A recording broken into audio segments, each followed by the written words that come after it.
Лекар во пензија кој заменувал колешка вработена во здравствениот дом во Пехчево е заболен од COVID-19.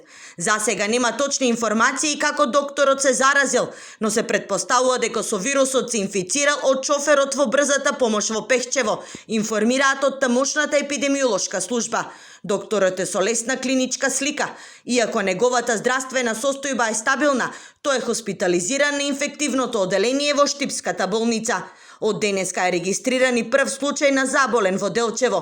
Пациентот од 13 април се лекувал на клиниката за онкологија во Скопје.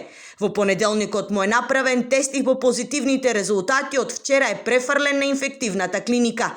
Епидемиолозите работат на откривање на неговите контакти. Со денешните два случаи во источниот регион на државата се регистрирани вкупно 69 случаи. Најголем број од нив се во Штип 34, во Кочани 28 и по 2 случаи во Виница, Пехчево и Пробиштип. Според здравствените власти, околу 70% од заболените веќе се излекувани.